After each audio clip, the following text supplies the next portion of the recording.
안녕하세요. 유한타증권 선흥역지점 박진희 부장입니다. 8월 8일 저녁 오후 찐시황 시작하도록 하겠습니다. 와, 오늘 비가 상당히 많이 오네요. 이번 주에도 계속 비 소식이 있는데 남부지방은 상당히 좀 가물어서 큰일이라고 그러는데 중부지방이죠. 중부지방에 올해는 상당히 좀 비가 많이 오는 것 같습니다. 지역적인 좀 호우도 있는 편인데요. 여기 제가 있는 여의도도 비바람이 지금 몰아치는 상황입니다. 그래서 전체적으로 좀 두루두루 좀 비 피해 없었으면 좋겠다라는 생각을 하는데요. 또 반대로 아까 말씀드린 대로 남부지방은 또 비가 안 오다 보니까 농작물들이 다 타들어가서 상당히 좀 안타까운 것 같습니다. 나라가 좀 작은 것 같은데 이럴 때 보면 상당히 좀 큰 것 같아요. 보면은 지역적으로 상당히 좀 많이 차이가 나는 걸 보면은 우리가 이 정도인데 중국이나 미국은 얼마나 차이가 많이 날까 이런 생각을 해보면 진짜 좀 생각보다는 넓은 나라인 것 같습니다. 그래서 일단은 지금 8월달 들어서면서부터 시장이 조금씩 더 추가적으로 상승을 시도를 하고 있는 상황이기는 한데요. 전체적으로 지금 장세가 계속 순환매였죠. 섹터별로 업종별로 종목별로 계속 이제 순환매가 돌다 보니까 눈코 뜰 새 없이 빠르게 움직이는 그런 흐름들이 좀 나타났습니다. 그러다 보니까 또 시장에서 상승하는 종목을 가지고 가지 못하신 분들이라면은 시장에서 상당히 조금 뭔가 소외되는 느낌 이런 걸 좀 받을 수가 있는 상황인 것 같아요. 요새 지난주에 누가 그러더라고요. 태조 이방원 장세라고. 그래서 태조 이방원 장세 딱 듣자마자 느낌이 딱 왔어요. 태는 태양광, 조는 조선, 이는 2차 전지, 방은 방산, 원은 원전이겠죠. 요것만 사야지 시장에서 소외되지 않는다. 이런 얘기를 하고 있습니다. 그만큼 시장이 좀 뭐랄까요? 좀 몰려있는 그런 느낌이죠. 그래서 그런 흐름은 계속적으로 좀 이어지고 있고 어쩔 수 없는 것 같습니다. 낙폭이 컸던 종목들 위주로 지난주까지 계속 강하게 순환매가 돌았다라면은 지금은 또 여러 가지 정책적인 수혜를 가지고 지난 금요일부터 움직인 종목들이 계속 움직이고 있는 모습이라고 보시면 좋겠습니다.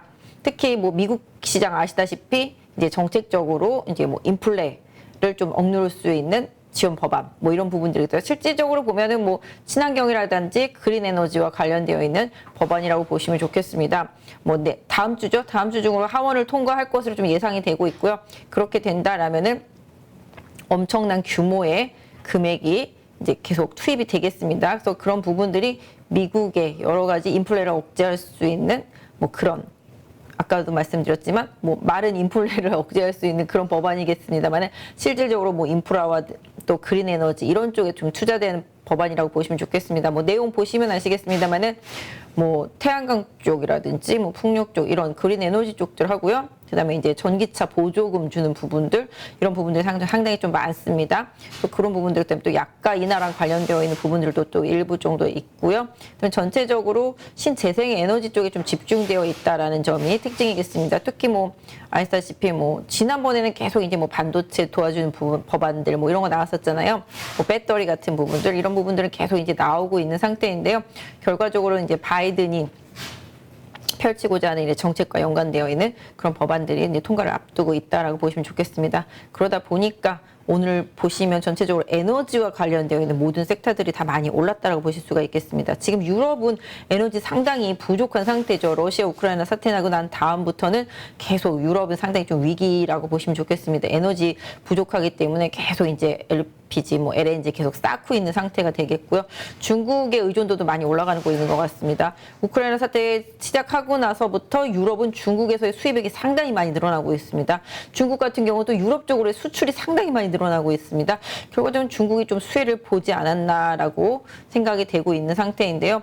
국내 같은 경우는 최근에 시장 흐름만 놓고 보면 미국의 정책적인 수혜가 가능한 섹터주들이 좀 많이 움직이고 있고 반대로 중국과 미국 사이에 끼어가지고 어쩔지 모르겠다라고 생각하는 반도체 sek터주들이 좀 힘든 흐름을 좀 이어가고 있는 모습 보실 수가 있겠습니다. 오늘도 좀 반도체 섹터주들 많이 하락을 했고요. 상당히 좀 힘든 흐름을 좀 보이고 있습니다. 특히 반도체 같은 경우가 경기에 민감하기도 하고 또 올해 하반기 내년까지 디램 가격이 좀 안정되지 못할 것에 대한 시장 우려감 이런 부분들도 좀 반영되고 있고 또 이제 국내 입장에서 본다면 이제 치포 동맹 그 부분을 과연 이제 우리가 발을 끼는 게 맞을 것인가 중국과의 관계를 생각한다면 그 중간에 쪽을 다 좀 수혜를 보일 수 있는 그런 중간자적인 행태로 앞으로 나갈 수 있을지 여부 이런 부분들도 좀 관건입니다. 그래서 그 예비 모임에 가서 우리가 어떻게 우리의 의견을 어떻게 피력할지 이런 부분들도 앞으로 좀 지켜봐야 될 부분이라고 보실 수가 있겠고요.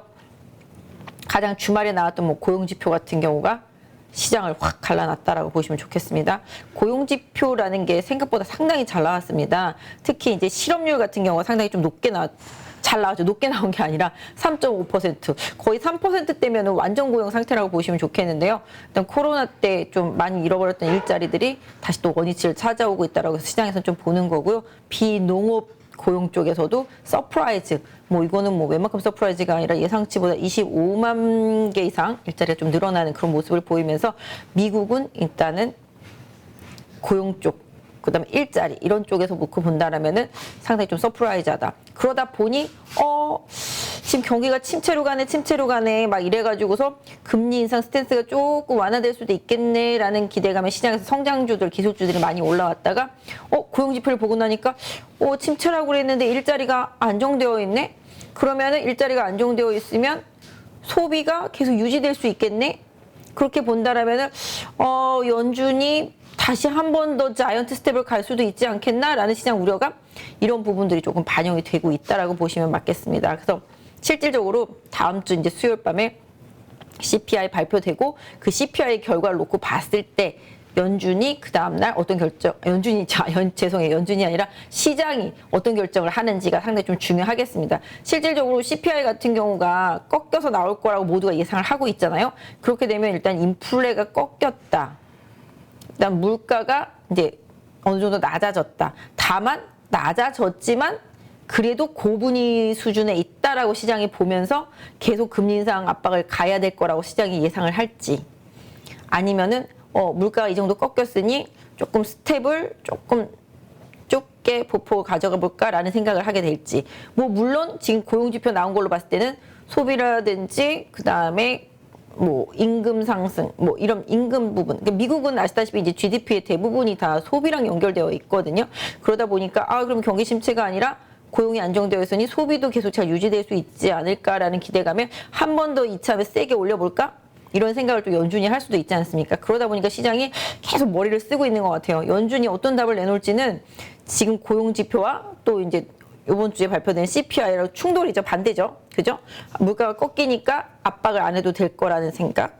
또 여기는 고용이 강하니까 한 번 더 금리를 세게 올려도 되지 않을까라는 생각. 이 충돌되는 과정 속에서 연준이 과연 어떤 답을 내놓을지 이게 관건이라고 보겠습니다. 결과적으로는 물가가 인플레가 꺾였다고 할지언정 고공권에 있다라, 뭐 물론 이제 9점대에 있다가 뭐 정말로 7점대까지 내려올지는 봐야 모르겠습니다만은 실질적으로 꺾였다라는 부분에 점수를 줄 것인지 꺾였어도 높다라는 쪽에다가 초점을 맞출 것인지, 이거 이제 연준이 어떻게 결정을 하는지 좀 봐야 되겠는데요. 지금 0.5 얘기 계속하다가 이제 또 0.75, 요게 또 지금 금리의 상단 쪽으로 시장에서는 예상이 많이 올라와 있습니다. 그래서 이 부분 때문에 시장이 조금 흔들거리는 그런 모습들이 나타나는데요. 그럼에도 불구하고 오늘 우리 시장 좀 잘 견뎠다, 잘 버텼다라고 보실 수가 있겠습니다. 장 초반에 매물 잘 소화했고요. 오후에 들어서는 오히려 좀 플러스권으로 잘 끝났습니다. 원래 우리 시장 이번 주 목요일 날 옵션 만기 있기 때문에 이번 주에 좀 변동성을 동반할 수 있는 상황이긴 합니다만은 코스닥 대비해서 거래소가 좀 잘 버텼고요. 코스닥은 조정을 받긴 했습니다만은 그래도 오후장에 많이 회복을 하면서 잘 마감이 된 모습 보실 수가 있겠습니다. 뭐 전반적으로 오늘 뭐 강했던 섹터주들은 뭐 아까 말씀드린 태조 이방원 관련되어 있는 종목이라고 보시면 좋겠죠. 그래도 이제 미국의 인프라와 관련되어 있는 그런 법안과 관련되어 있는 부분에 있어서 시장이 반응을 했다. 그래서 태양광, 그다음에 풍력, 그다음에 뭐 원전도 있겠고요. 그다음에 2차 전지, 전기차 배터리 보조금 주는 부분들도 영향을 줬고요. 그다음에 또 뭐가 있을까요? 그러다 보니까 이런 신재생 에너지를 어떻게 전기를 잘 이송을 시켜줘서 쓸 수 있게끔 해주는 쪽. 그러다 보니까 이제 전력선, 그죠? 이런 케이블 쪽들도 많이 올랐고, 그다음에 또 ESS 에너지 저장 장치 뭐 관련해서도 좀 많이 올랐고요. 그다음에 이제 유럽 같은 경우도 그렇고 우리나라도 그렇고 가스가 좀 이렇게 비축이 잘 되어 있지 못하다라는 뉴스가 좀 나오면서 가스 관련주들도 상당히 좀 많이 올랐습니다. 그 다음에 또 에너지 관련해서 보면 정유주들도 올랐죠. 유가는 좀 빠지고 있습니다만 최근에 주가 좀 많이 빠졌다가 뭐 올라오다 보니까 그런 것도 있고, 사실 뭐 정유사들이 그냥 정유만 하지는 않고 있기 때문에 뭐 SOL도 올랐습니다만 SK 이노베이션도 오늘 강하게 올랐죠. 특히 이제 미국향이 좀 강하다 보니까 2차 전지 배터리 업체들 같은 경우도 그런 부분이 부각되면서 미국향 관련 주들이 최근에 좀 강세를 보이고 있는 상태예요. 그래서 2차전지 소재주들도 좀 돌아가면서 강세를 보이고 낙폭이 컸던 2차전지 소재주들도 최근에 좀 반등하는 모습이 나타나고 있습니다. 그리고 장비주들도 강한 흐름들이 최근에 나타나고 있죠. 오늘 뭐 PNT, 뭐 신흥 SEC 뭐 이런 부분들도 좀 강했었고요. 그래서 전체적으로 장비주들까지도 같이 좀 올라오는 모습이 좀 나타났다라고 보실 수가 있겠습니다. 그래서 전반적으로 신재생과 그다음에 에너지에 연동할 수 있는 모든 그 주변 주들이 다 대부분 오늘 강하게 올랐다라고 보실 수가 있겠고, 또 중국과 이제 대만과의 그 해협에서 계속 이제 무력 시위를 하고 있지 않습니까? 중국이. 그러다 보니까 또 역시 또 방산 섹터 주들이 강했습니다. 뭐 물론 방산 섹터 주들 같은 경우는 그뿐만 아니라 실적 발표에도 상당히 좀 기인한 움직임을 보였고요. 또 이제 항공과 관련돼 있다면 이제 UAM 이제 도심 항공과 관련되어 있는 섹터 주들도 강하게 올랐습니다. 또 수소도 그러다 보니까 또 올랐죠. 에너지원으로 고려가 되면서 또 수소도 오르고. 뭐 찾다 보니까 다 그런 쪽으로 오르는 것 같아요. 그래서 방산주들도 오늘 좀 많이 올랐고, 상대적으로 장 초반에는 이제 로봇 관련주들이 셌었는데 후반에 조금 밀리는 양상이 좀 있었습니다. 뭐 머스크가 이제 내년에 이제 출시할 이제 테슬라 이제 휴머로이드죠. 그쪽이 보면 깜짝 놀랄 거다. 뭐 이런 얘기를 했는데요. 그러다 보니까 약간 로봇 관련주들도 장 초반에 상당히 강했습니다만은 후반에 또 일부는 조금 상승폭을 좀 반납하는 모습, 이런 부분들이 좀 나타났다라고 보실 수가 있겠습니다. 그래서 전체적으로 뭐 웬만하면 다 올랐다.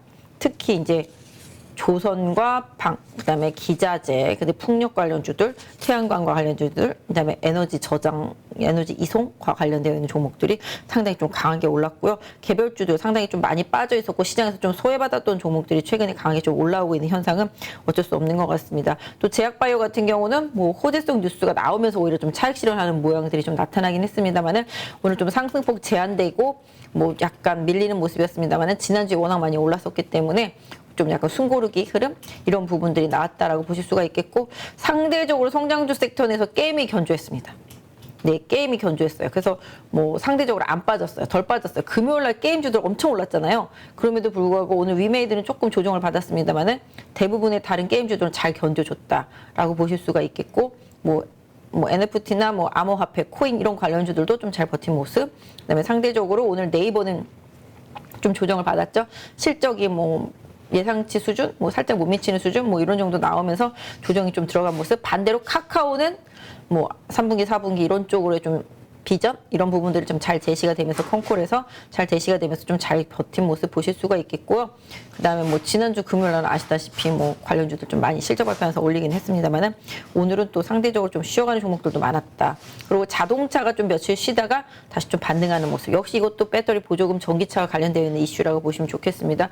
지금 반도체 칩 뭐 유럽에서 이제 인피니언 거가 약간 불량이 나면서 현대차가 한 며칠 조정을 받았었는데요. 다시 또 현대차하고 관련되어 있는 부품 업체들 전체적으로 오늘 좀 고르게 오르는 모습이 나타나면서 역시 또 그 법안의 통과에 대한 기대감, 이런 부분들이 좀 주가에 반영이 됐다라고 보실 수가 있겠습니다. 그래서 전체적으로 오늘 시장은 미국의 이제 고용 지표와 이번 주에 발표된 CPI와 이런 부분들도 기원을 하고 있지만 실질적으로 미국의 법안 통과, 이제 하원 통과 다음 주에 될 것 같은데요.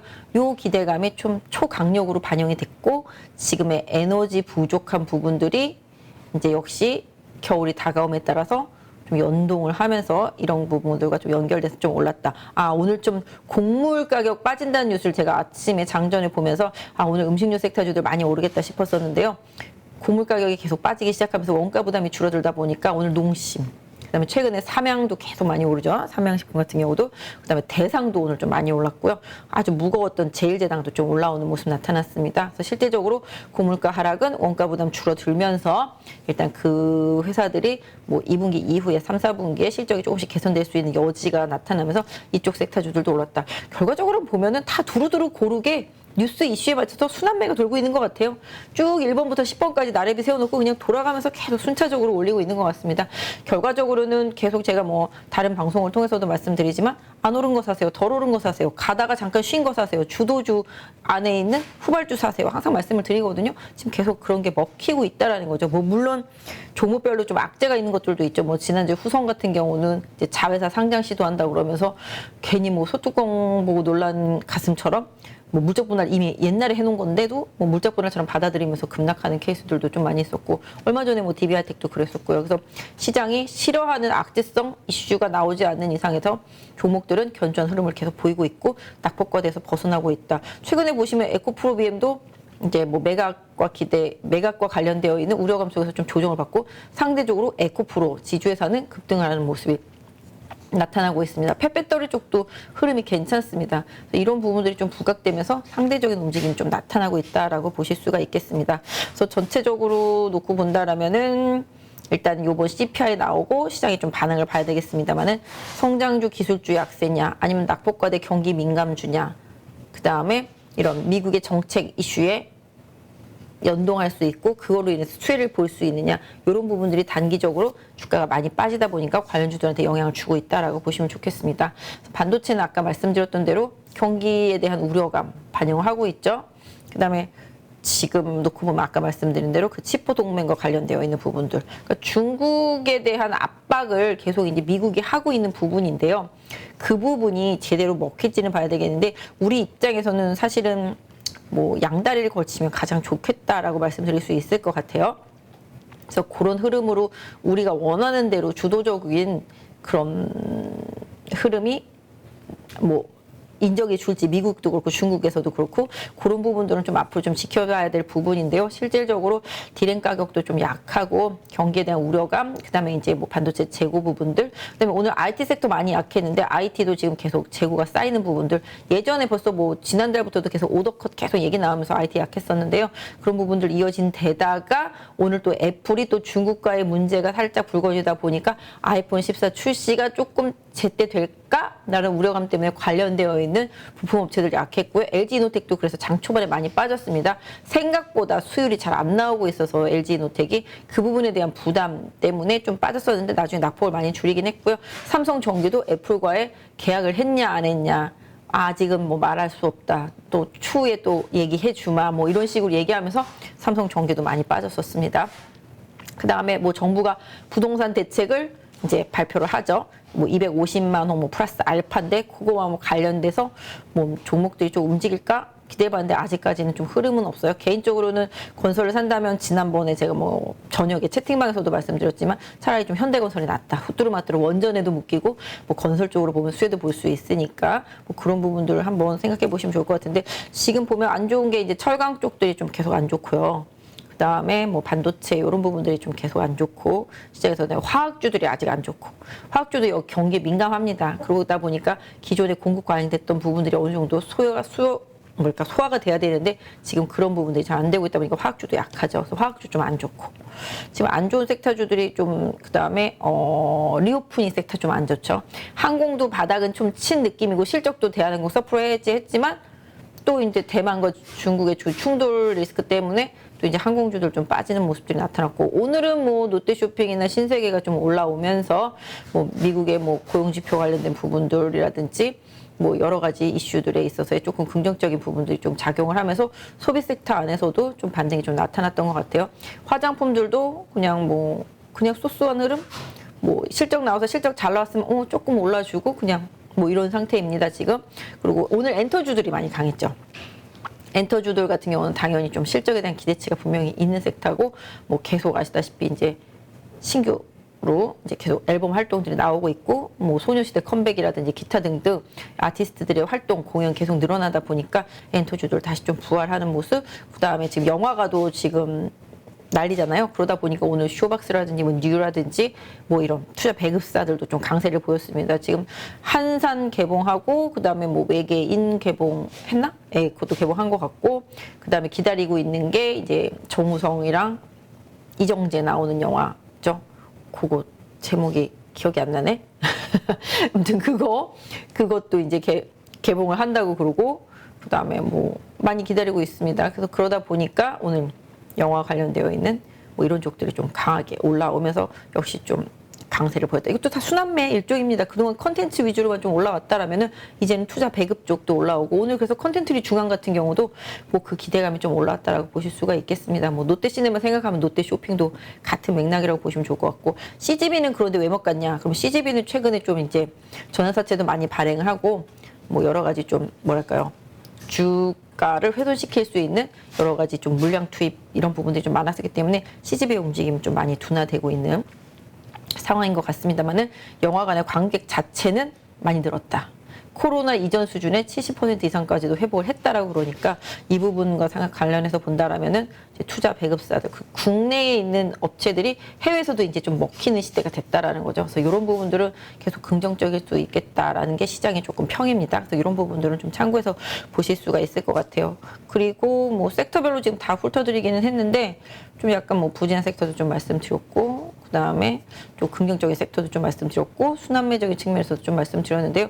일단 뭐 제가 봤을 때는 성장주 섹터도 좀 괜찮은 것들은 좀 이번 조정기에 다시 좀 한번 봐도 되지 않겠나라고 생각을 하고 있고요. 전체적으로 경기 민감주안에서도 확실히 좀 실적이 되고 뭔가 수주 이슈라든지 앞으로 산업이 바닥을 찌고 뭔가 좀 좋아질 수 있는 개연성이 있는 섹터죠. 조선주들도 그때 바닥친 이후로는 계속 올라오고 있잖아요. 조선기자재도 마찬가지가 되겠고요. 그래서 이런 부분들, 그러니까 뭔가 지금보다 더 안 좋아질 것에 대한 기대감보다 지금이 바닥이다라는 그런 개념의 종목들, 섹터주들이 좀 움직이고 있다라고 보시면 좋겠습니다. 그래서 일단은 지금은 섹터 순환매, 그다음에 뉴스와 이슈 정책에 따른 순환매다라는 점을 좀 염두에 두시고 상대적으로 가격이 메리트가 있는 그런 종목과 내지는 아까 말씀드렸던 대로 주도주 섹터 안에서 후발주 찾기 이런 부분들은 조금 더 이어져야 되겠다라고 말씀드릴 수 있을 것 같아요. 그래서 제가 그냥 생각하는 시장, 지난주에도 좀 말씀을 드렸지만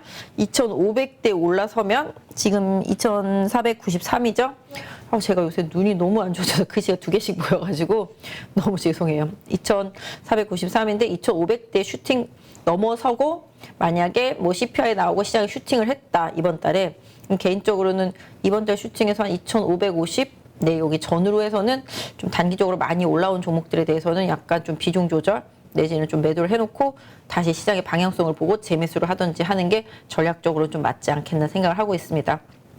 이게 시장이 전통적으로 많이 빠지고 나면 다 돌아가면서 올라와요. 그래서 어느 정도 올려놓고 나면은 또 시장 분위기가 또 수급이 몰린 쪽으로 다시 또 재편이 되거든요. 그래서 일단은 내 종목이 주도 섹터가 아니라면은 일단 이렇게 어부지리 형식으로 그냥 순환매 형식으로 올라왔을 때 땡큐 할 필요는 분명히 있겠다라는 거죠. 그런 부분들을 좀 고려해 보시는 게 좋을 것 같습니다. 그래서 강력한 좀 주도력이 있는 종목들이라 할지라도 너무 정책 기대감이라든지 모든 이렇게 기대감이 주가에 단기간에 반영이 되고 나면은 차익 실현 매물 나오게 되어 있기 때문에 이런 부분들을 충분히 좀 활용을 하셨으면 좋겠습니다. 최근에 보시면 신용 잔고도 늘어나고 있어요. 지금 꽤 늘어났어요. 지금 바닥일 때보다 거의 한 3조 이상 좀 늘어난 것 같아요. 그리고 예탁금은 또 거꾸로 또 줄고 있어요. 예탁금은 줄고 있는데 신용은 늘어났어요.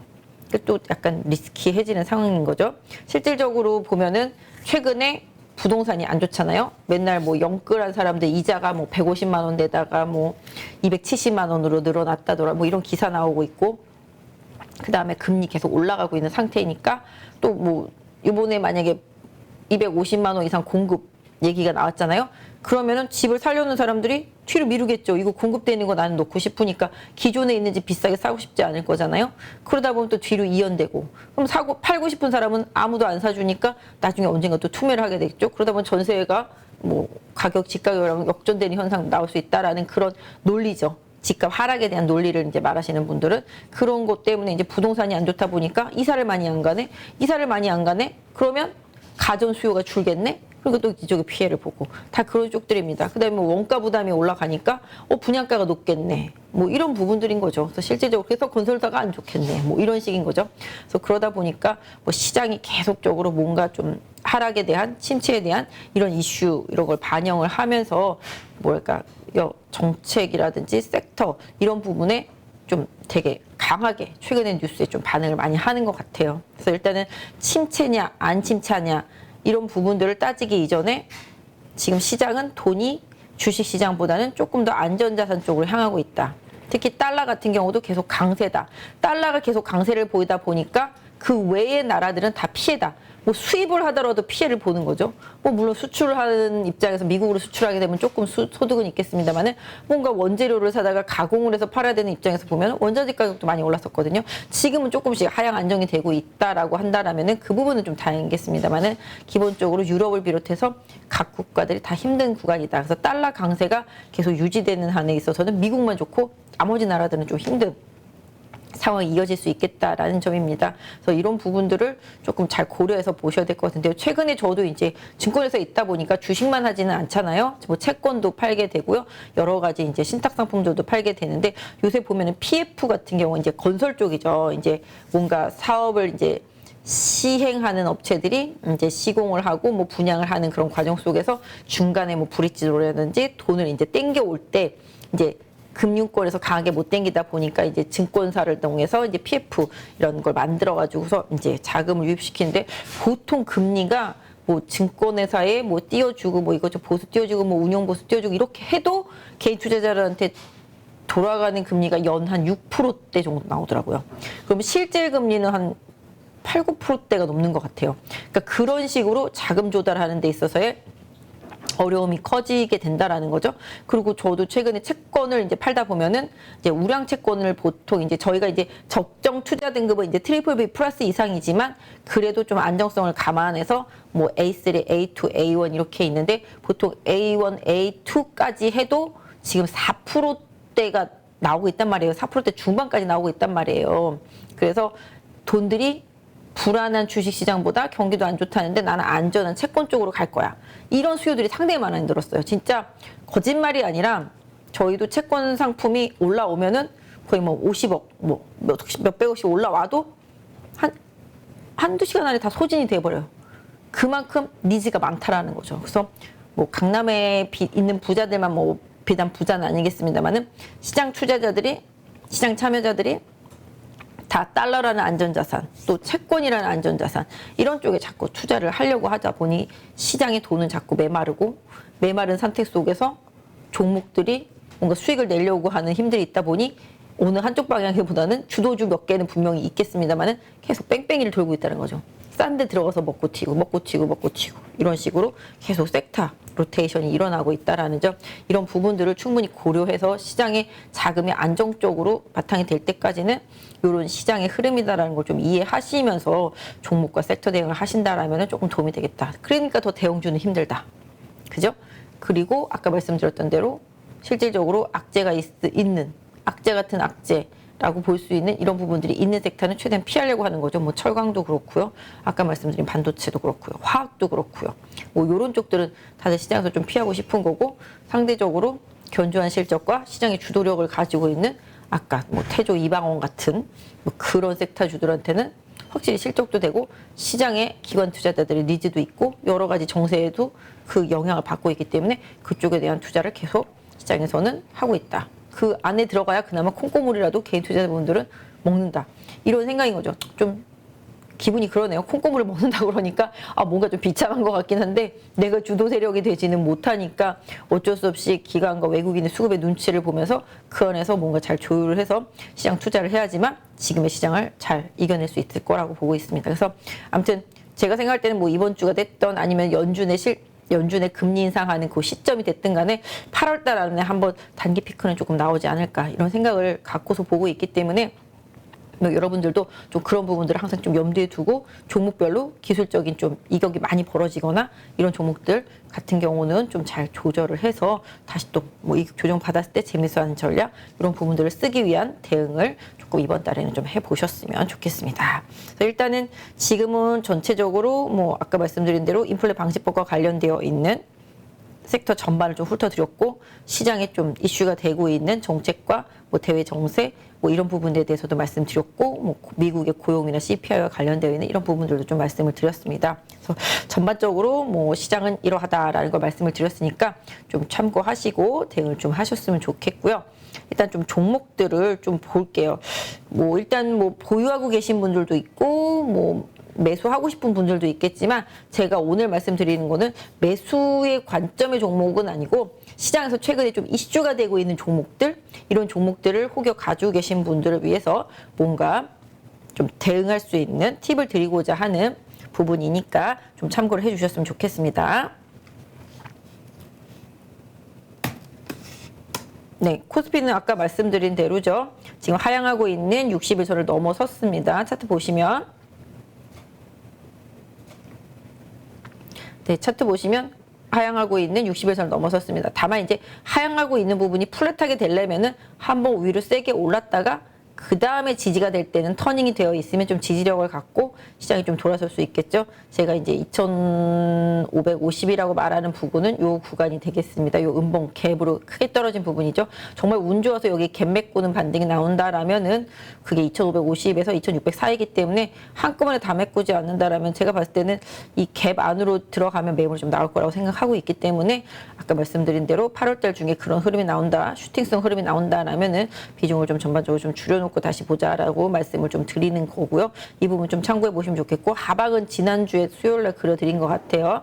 하방으로는 솔직히 지금 차트상으로는 2450으로 좀 약간 지지선을 올려잡고 대응하셨으면 좋겠습니다. 그래서 2450선으로 지지선을 올려잡고 좀 대응을 하시는 게 좋겠고요. 상방은 아까 말씀드린 대로 보시면 좋겠다. 일단 21선은 따라 올라오고 있기 때문에 이번에 올라오면 어느 정도 좀 지지력을 보여준다. 시장이 뭐 다른 충격에 의해서 변동성을 보이더라도 2400에서 2400 초반에서는 좀 방어를 해줄 수 있지 않을까 라고 생각을 하고 있습니다. 그 이후에라도 그렇게 보시면 좋을 것 같고요. 코스닥은 원래 830선이 저항인데요. 코스닥은 830선이 저항입니다. 여기 보시면 이게 저는 이 매물대가 상당하다고 생각하거든요. 동그라미 다 그려놓은 거 보이시죠? 이게 바로 950선 언저리입니다. 여기를 넘어가지 못하면 코스닥은 추세를 타면서 대형주들이 막 끌고 가기는 어렵고요. 계속 지금처럼 뭐 섹터 장세라든지 종목별 순환매 장세라고 좀 보시는 게 맞겠죠.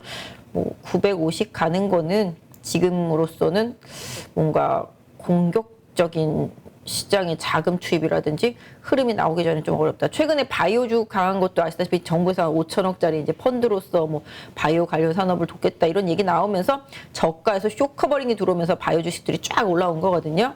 그만큼 이제 뭔가 수급의 변화, 뭐 기대감, 뭐 이런 부분들이 있어서 좀 올라온 부분인데요. 그냥 차트는 여기 이게 줄 그어 드렸잖아요. 제가 예전에 다 그어 놓은 건데 여기 들어왔습니다. 그래서 이 830선 부근에 저항이 있다. 코스닥은. 저항을 뚫더라도 한 860까지를 맥시멈으로 본다. 여기 갭이 있습니다. 하락한 갭이 있기 때문에 860선까지를 일단은 맥시멈으로 본다 생각하고 코스닥은 지수 관련주들은 좀 매매를 해주시면 좋을 것 같아요. 슈팅 이후에 60일선 좀 돌아가면은 어느 정도 좀 지지력이 나오는 구간은 약 한 810에서 20 사이 요 정도 최대 지지선 설정해 놓고 뭐 대응하시면 좋겠습니다. 뭐 러프하게 생각하면 한 800선 정도를 지지선이다라고 생각하고 매매하시면 될 것 같습니다. 일단 지수는 이렇게 설명을 좀 드렸고요. 요새 좀 핫한 종목 뭐가 있죠? 네, 방산주들이 가장 좀 핫하죠.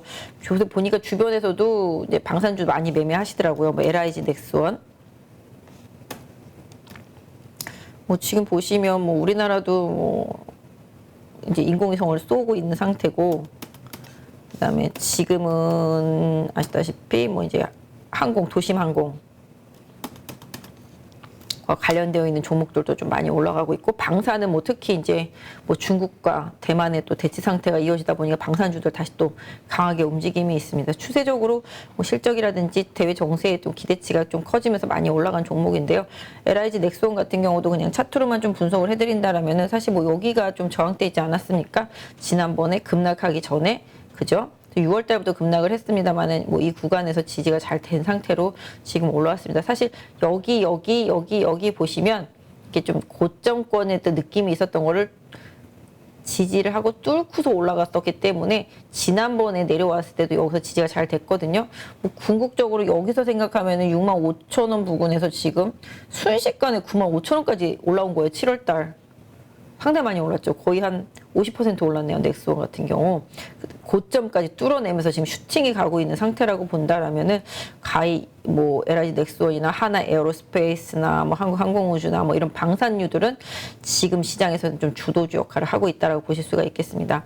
뭐 차트로만 놓고 본다라면은 여기 보이시죠? 강력한 저항대 이 구간. 그죠? 이 구간에 강한 저항대를 가지고 있습니다. 결과적으로 10만 원 넘어가면은 10만 한 5천 원 정도에서 단기 고점이 나올 수가 있기 때문에 LIG 넥슨 가지고 계신 분들은 그 부분을 좀 고려해서 좀 보시면 좋을 것 같고요. 수급 좀 볼게요. 수급은 뭐 기금이 꽉 잡고 있고 외국인도 꽉 잡고 있습니다. 사실 K방산 같은 경우는 최근에 시장에서 가장 핫하다라고 볼 수 있겠습니다. 제가 뭐 여기서 말씀드렸는지는 모르겠지만 이 방산이라는 게 뭐 폴란드랑도 그때 뭐 계약을 해서 K2 뭐 그다음에 뭐 K9 자주포 뭐 FS KF21 뭐 이런 건데요. 우리나라 이런 방산유들 이제 수출을 했다 쳐요. 폴란드에 수출을 했어요. 아니면 이제 폴란드가 수출한 거 보면 그 주변국들도 아 우리도 좀 무장을 해야 되겠다. 그러니까 어떻게 보면은 우리나라 방산이 가성비가 좋다라는 거죠. 그죠? 미국 업체들 거보다는 싼데 가성비가 일단 좋아요. 근데 생각을 해봐요. 내가 폴란드 군인이에요. 제가 폴란드 군인인데 일단 이게 핸드폰으로 칠게요. 이제 삼성 갤럭시에 이제 익숙해졌어요. 근데 삼성 갤럭시에 익숙해져서 이걸 대대로 잘 쓰고 있는데 갑자기 애플로 바꿔버려요. 이 쓰기가 쉽지가 않잖아요. 그래서 이게 방산이라는 거는 무기를 갖다가 잘 다루고 계속 이제 공부하고 뭐 이러면서 그걸 잘 써야 되는데 어느 날 갑자기 기종을 변경하기가 쉽지가 않다라는 거죠. 그래서 한번 기를 들여놓으면은 그 무기를 계속 쭉 써야 된다는 거죠. 그래서 이제 뭐 폴란드가 쓰면 뭐 그 주변국들도 수입할 가능성이 높고 그리고 한 번 수입을 하면 계속 그거를 수입할 가능성이 높다. 사람이라는 게 그런 것 같아요. 익숙한 거를 계속 찾게 돼 있다라는 거죠. 거기다 또 가격까지 괜찮아. 그렇다라면은 더욱더 선호도가 올라갈 수 있다라는 게 방산 산업이 앞으로 계속 이렇게 긍정적이다라는 생각을 해보게 되는 원인이 되는 것 같아요. 제가 봤을 때는. 그래서 좀 뭐랄까 뭐 생명과도 직결이 되어 있고 뭔가 한번 큰 돈을 들였는데 잘 써야 되니까 그런 부분들에 좀 점수가 맞춰져 있는 것 같아요. 그래서 LIG 넷선도 그렇고 오늘 뭐 하나와 뭐 계약 체결했다고 해서 고려아연도 많이 올랐었는데 고려아연도 지금 최근에 비철금속류들 아연 가격, 뭐 구리 가격 이런 것들 올라오다 보니까 또 관련주들 오르기는 했는데 보니까 하나 에어로스페이스 아이고 영어죠.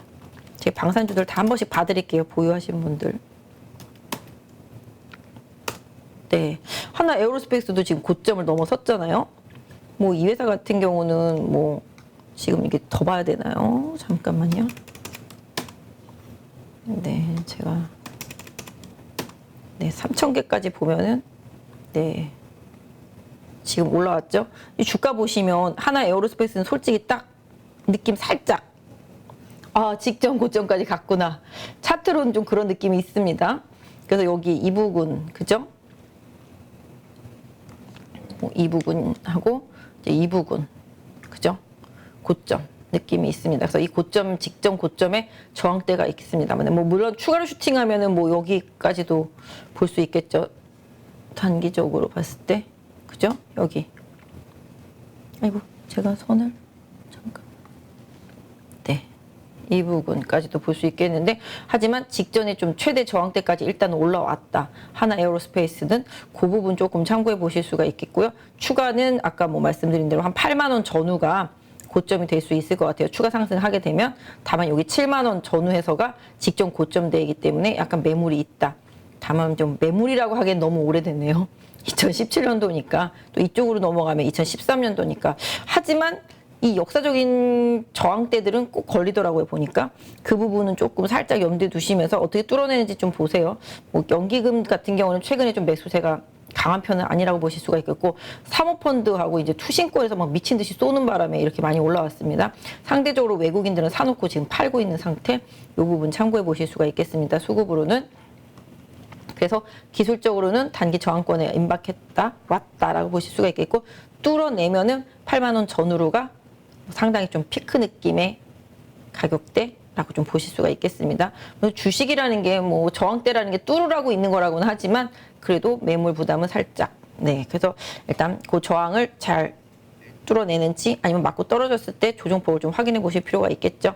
만약에 조정이 온다라면은 지금 상태라면은 하나 에어로스페이스는 뭐 지지선이 이 정도 되겠습니다.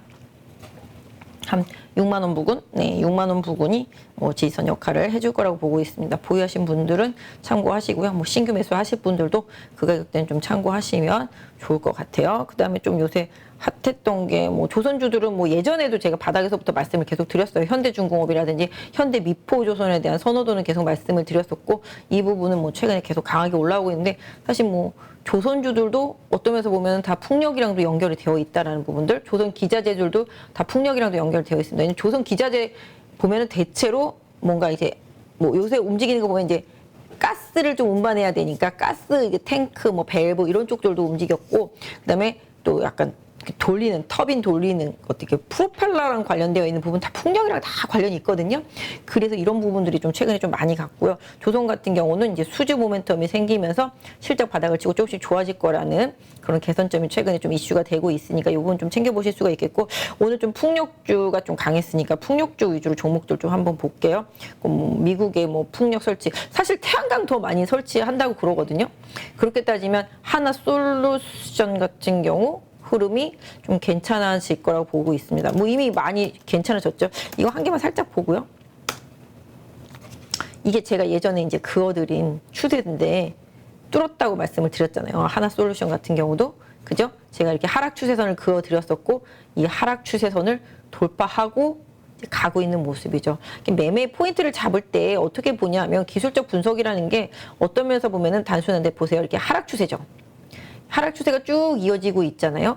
그런데 이 하락 추세를 얘가 여기서 벗어난단 말이에요. 벗어났다가 조정은 받지만 어떻게 됐어요? 이 하락 추세선의 상단에서 지지가 되잖아요. 그죠? 이 하락 추세선 상단에서 지지가 되면서 반등을 하면 이거는 추세를 전환한다고 보는 게 맞겠죠. 그래서 그랬을 때 여기서 쫓아 들어갈 수 있는 용기 내지는 이 고점을 벗길 때 따라 들어갈 수 있는 용기 이런 부분들이 있는 부분들이 이런 분들이 이제 수익을 내는 부분들인데 일단 뭐 그때 OCI가 많이 갔을 때는 뭐 태양광 때문에 갔었지만 뭐 폴리실리콘 가격 중국이 이제 뭐 계속 제한하려고 한다 그러면서 OCI가 많이 빠졌는데 상대적으로 폴리실리콘 가격이 제한된다 그러니까 태양광 업체들, 모듈 업체들 같은 경우 상당히 강하게 올라갔겠죠. 원가 부담이 줄어드니까. 그래서 하나솔루션도 그 뒤에 좀 많이 올라갔고 또 미국에서 태양광 설치 많이 한다 그러니까 기본적으로 하나솔루션이 좀 수혜를 받는다라는 느낌 이런 부분들을 계속 방향 전환 계속 하고 있습니다. 그렇기 때문에 제가 봤을 때는 지금 또 그어드린 선에 맞아 떨어지잖아요. 여기 저항대. 그래서 직전 고점대에 맞아 떨어지고 있습니다만 조정을 받더라도 여기 그러면 여기 저항대 뚫었던 요 가격대에서 나중에 매수 포인트가 다시 나오겠죠. 결과적으로는 41,000원이나 뭐 4만 원대 초반 정도에서 지지력이 나오면 다시 또 나중에 조정 이후에 매수 포인트가 나올 수 있으니까 이 종목 놓이시는 분들은 그 부분을 고려해 봐야 되겠죠. 그래서 기본적으로 이렇게 단계별로 그어드린 저항대 좀 참고하시고 그 저항대 뚫어내면 그걸 지지선으로 생각해 보시면 좋겠습니다. 그래서 하나솔루션은 그래도 미국의 태양광 설치 많이 늘어나는 거에 수혜를 분명히 받을 수 있는 기업이다라는 점은 좀 염두에 두실 필요가 있겠습니다. 그래서 이런 부분들 사실 예전에 제가 태양광 우리나라에서는 안 된다고 계속 말씀을 드렸었거든요. 풍력도 마찬가지로 우리나라에서는 안 된다고 말씀을 드렸어요. 풍력은 사실 바다 인접해 있고 바람이 많이 부는 쪽들이 좋고요. 유럽 쪽이 그래서 풍력에서는 좀 유리하고요. 그다음에 태양광은 미국처럼 사막이 넓고 태양이 쨍쨍 쬐는 나라들 있잖아요. 넓은 사막에 뭐 우리 같은 경우는 뭐 태양광 패널을 이구지구 다닐 수는 없잖아요. 나라도 좁은데 뭐 아까는 넓다고 그래놓고 외지는 좁다고 그러냐 그러실 수도 있겠지만 기본적으로 중국이라든지 미국처럼 이렇게 사막이 드넓은 나라에서는 태양광이 상당히 좀 유리합니다. 그리고 바람도 또 미국은 땅이 넓으니까 다 세울 수가 있잖아요. 그러다 보니까 이런 부분들로 유리하죠. 그래서 지금 에너지 문제를 이제 러시아 우크라이나 사태로 겪다 보니 기본적으로 에너지 자립도를 올리기 위한 각 나라들마다 계속적으로 생각들이 많아지는 구간인 거 되겠습니다. 그래서 그런 부분으로 해서 투자도 계속 늘어날 것이다라는 게 시장의 핵심 키라고 보시면 좋겠죠. 그래서 하나솔루션도 지금 상태에서는 약간 저항대까지 왔다. 그 부분 살짝 염두해 두시고 조정이 오면은 41,000원 기준으로 해서 한번 해볼 만하다. 이런 부분들 좀 말씀드릴 수 있을 것 같고요. 그 다음에 수급은 연기금이 계속 사주고 있고 외국인은 오늘 여기서 좀 팔았네요. 근데 좀 그동안 산 게 더 많았죠. 여기 보시면 외국인들 42,000원대부터 44,000원까지 많이 샀거든요. 기본적으로 이거 판 거는 별로 판 건 아니지만 아까 차트적으로는 저항대까지 일단은 좀 올라온 느낌적인 느낌. 네, 요 차트 염두에 두시면 맞겠다. 계속 슈팅이 아니라 눌러줬다 슈팅으로 가면서 가야지 더 많이 간다라고 보시겠습니다. 이 부분 좀 참고해 보실 수가 있겠고, 약간 보니까 이제 아까 말씀드린 대로 ESS 관련주들도 좀 올라오고요. 풍력 쪽에서 보니까 뭐 동국 CNS, 그 다음에 CS 베어링인가요? 그거 요새 좀 흐름이 좋더라고요. 저는 없는데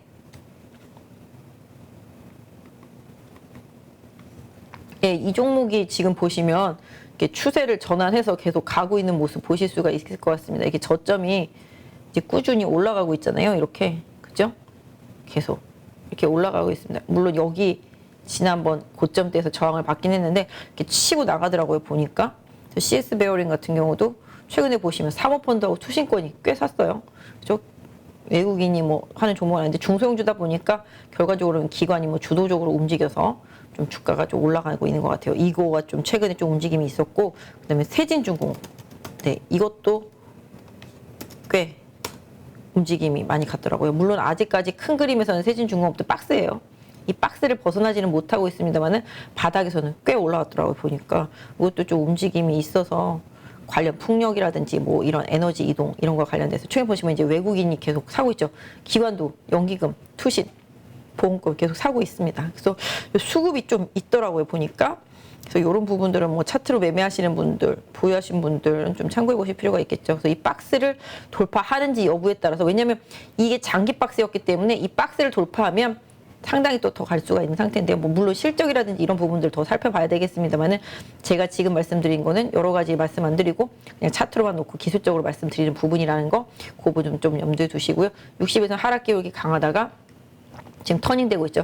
60에선 돌리는 길은 단 두 개예요. 주가가 급등하거나 그 60에선 따라서 왔다리 갔다리 몇 번 하거나인데 지금 주가가 강하게 올라오면서 돌려주고 있습니다. 빠르게. 그래서 이 종목 같은 경우도 보유하신 분들이라면은 한 6,500원대. 네, 이 부분을 좀 지선으로 설정해 놓고 조정을 이용해서 안 깨면은 뭐 매수, 뭐 깨면은 빨리 손절 이렇게 하면서 왔다 갔다 하시면 될 것 같아요. 여기 7,500원대 저항은 일단 염두에 두시고요. 추가적인 흐름은 살펴보시면 좋겠다라고 말씀드릴 수 있을 것 같고, 보니까 또 삼강 M&T도 요새 흐름이 조금 있죠. 이것도 풍력이잖아요. 잠깐만. 네, 요것도 이건 고점이 지금 돌파되고 있습니다. 삼강 M&T 같은 경우 여기가 좀 기준점이라고 보신다라면은 여기죠. 지금 거의 분위기상으로는 거의 돌파 분위기인 거죠. 여기가 박스 하단.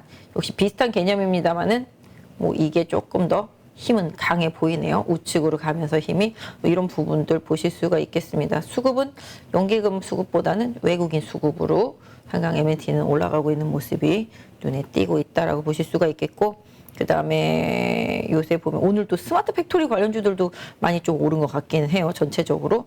그 다음에 뭐 아까 말씀드린 UAM 관련주들도 좀 많이 올랐었고요. 그 다음에 전력선 관련주도 제가 계속 강조를 드렸죠. 배송, 이송과 관련되어 있는 거 보면은 현대 일렉트릭. 네, 현대 일렉트릭 지금 바닥에서 치고 나오면서 흐름이 좀 괜찮아지고 있어요. 예전에 계속 말씀드렸을 때보다 조금씩 개선되는 흐름이 좀 나타나고 있습니다. 현대 일렉트릭 차트 보시면 역시 여기 저항대 부분까지 와 있는 상태인데요. 저점에서 이제 터닝되면서 이 종목은 이미 60에서 우상향 터닝돼 있고 정배열 상태. 이런 종목들이 가면 길게 많이 가고 오래 가거든요. 그래서 지금 보시면 여기 요 저항대, 제가 여기까지는 올라올 거라고 예전에 말씀드린 거예요. 이게 여기 바닥에서 현대 일렉트릭 들이면서 예전에 LG화학 52만 원대 들이고 나서 아마 현대 일렉트릭, 뭐 LS 일렉트릭 이런 것들도 그때 같이 말씀드렸을 거예요. 그 이후로 꾸준히 저점이 올라오면서 이 저항대까지 왔거든요. 이 저항대를 얼마나 현명하게 넘느냐에 따라서는 또 추가적인 상승 시도가 나올 수가 있으니까 이 구간까지 한번 고려해 보시는 투자가 돼야 되겠죠. 오늘 보시면 LS하고 LS 일렉트릭도 많이 올라왔죠. 이거 다 전력과 관련되는 거잖아요. 전기를 만들기만 하면 뭐예요? 전기를 잘 배급을 해줘야 되잖아요. 케이블이 있어야 되잖아요. 그러니까 LS 같은 경우도 뭐 해상풍력 케이블로 예전에 한번 움직였었던 것처럼 다시 이제 흐름이 들어오고 있는 것처럼 전력을 잘 이동시키거나 잘 저장하거나 이런 거에 있어서 중요한 역할을 해주는 종목들이 좀 강하게 오르고 있다라고 말씀드릴 수가 있겠습니다. 그래서 지금 LS 일렉트릭 같은 경우도 지금 바닥권에서 올라오고 있는 상태인데요. 제가 봤을 때는 이 종목도 여기 곱이 잘 넘기면은 추가 슈팅 가서 여기 한 7만 원대 까지도 한번 갈 수 있지 않을까 싶습니다. 그래서 지금 올라오는 수준으로 봤을 때는 LS 일렉트릭도 네, 긍정적인 흐름들 좀 보실 수가 있겠고요. 제가 볼 때는 여기 위쪽 방향으로 이동하면서 6만 원 돌파 시도를 좀 할 수 있지 않을까. 그래서 6만 원 돌파되면은 단기적으로는 여기 한 6만 2천 원대 살짝 저항이 있겠습니다만은 분위기에 따라서는 좀 더 갈 수 있다라고 보실 수가 있겠습니다. 수급도 연기금 종목들, 뭐 물론 외국인 개인들은 샀다 팔았다 하고 있긴 한데요. 원래 LS 그룹주들이 거래량이 막 엄청나게 많은 종목들은 좀 아니라서 그 부분을 좀 참고해서 보시면 좋겠고, 뭐 아까 말씀드린 대로 오늘 뭐 엔터주들, 게임주들 조금씩 달라지는 느낌이 있어요. 펄어비스가 웬일인지 안 빠지더라고요, 보니까. 여기 이제 바닥인데요. 정말 무지막지하게 빠졌었는데 오늘 시장 조금 흔들거리는데도 불구하고 나홀로 조금 강세를 보이면서 잘 올라오고 있습니다. 사실 올해 하반기 연말에서 내년 초에 하고 내년에 좀 대작들이 두 개가 나오잖아요.